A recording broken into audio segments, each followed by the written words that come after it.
De la Séptima Iglesia al Cielo. Presenta Ministerio Gente Maravillosa. 14 temas cortos que todo cristiano necesita escuchar porque nadie será neutral en la etapa final del gran conflicto. ¿Cuál es la porción profética directamente relacionada con el momento presente hasta la segunda venida de Jesús? Es decir, ¿qué profecía de la Biblia habla para hoy? Alguno dirá, la profecía de Daniel 8:14, que reza, hasta 2300 tardes mañanas y el santuario será purificado. Esta profecía nos presenta un periodo de tiempo con un comienzo y un término. Esa profecía la conocemos al detalle, ¿verdad? Esa profecía la conocemos al detalle mayormente por su cronología. Es decir, poniendo un énfasis en el hasta 2300 tardes mañanas. Pero tan importante o más que su aspecto cronológico es el sentido que encierra. Es decir, poner un énfasis en el santuario será purificado. Y podría ser que esto lo conozcamos menos. El santuario era apenas una tienda formada por una estructura portátil de madera cubierta de pieles. Sin embargo, representaba en símbolos el verdadero templo de Dios en el cielo y el ministerio de Jesús como ofrenda y como sacerdote.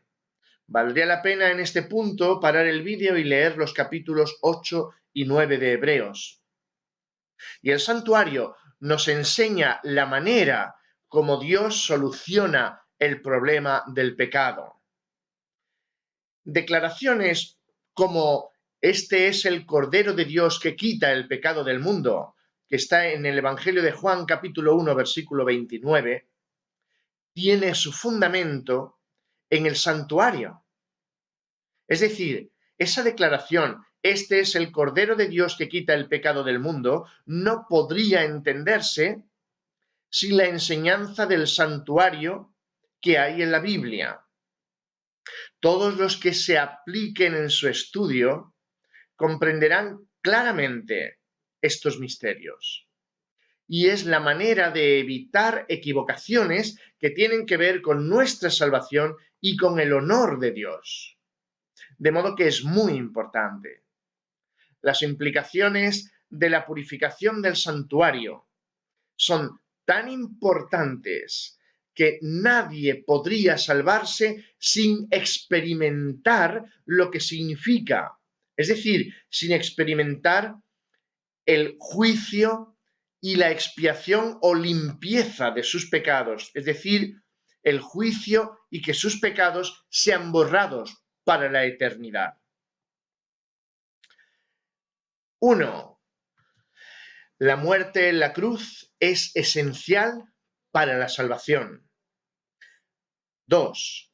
La intercesión en el santuario celestial es igual de esencial. 3. Su muerte en la cruz fue el principio de su obra para nuestra salvación. 4. Esa obra concluye en el santuario celestial. 5. Necesitamos acompañar a Jesús en su obra en el santuario celestial. 6. En el santuario celestial se refleja la luz del Calvario.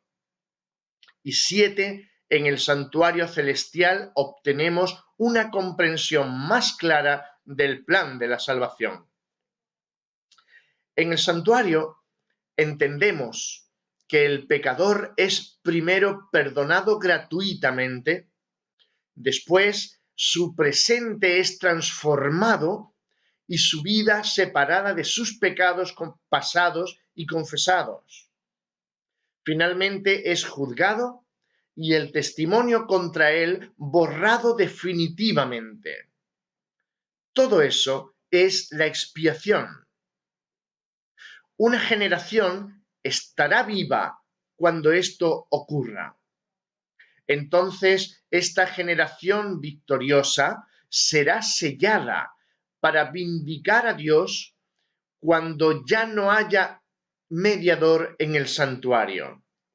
Será entonces cuando Jesús vuelva por segunda vez. Creído así por los cristianos, tenemos que creer también que el Evangelio es tan poderoso en la solución del pecado a nivel universal y también a nivel individual, que los hijos de Dios pueden ser juzgados y ser declarado que no hay ya relación entre sus pecados pasados confesados y sus vidas presentes por su adhesión a la gracia de Dios, que son libres y que pueden ser sellados por el Espíritu Santo para no pecar nunca más, que Jesús puede salir del lugar santísimo del santuario celestial y que puede volver a recogerlos para vestirlos de inmortalidad y llevarlos de vuelta al hogar. Eso es el contenido de la declaración: el santuario será purificado. No tiene ninguna trascendencia que creamos en los cálculos cronológicos de esta profecía, sino creemos que esto es lo que ocurre en el santuario celestial desde aquel momento. Pero lo que esto significa, está sufriendo una gran resistencia. Por supuesto, esto no es lo que cree la mayoría de los cristianos. La mayoría de los cristianos cree que, uno, somos pecadores mientras estamos en la naturaleza caída con tendencias al pecado, y que por eso solo dejaremos de pecar cuando Jesús nos quite la naturaleza caída en la segunda venida. Dos, creen que la expiación se terminó en la cruz y la vida cristiana es solo justificación, perdón. Tres, cree que el momento de la segunda venida de Jesús no está relacionado con la preparación de su pueblo para ese momento, es decir, que tiene una fecha fija. Me refiero a que está sufriendo una gran resistencia también entre los que conocen esta profecía. Muchos de los que conocen esta profecía creen de la misma manera que los otros cristianos, que la mayor parte de los cristianos.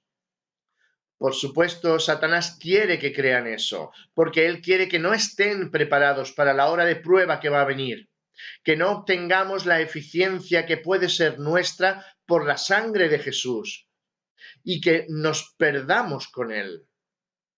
¿Cómo proclamaremos ahora la victoria si no creemos en la victoria ahora? La pregunta que nos hacíamos era: ¿cuál es la porción profética directamente relacionada con el tiempo presente hasta la segunda venida de Jesús? De esto seguiremos hablando en el siguiente tema.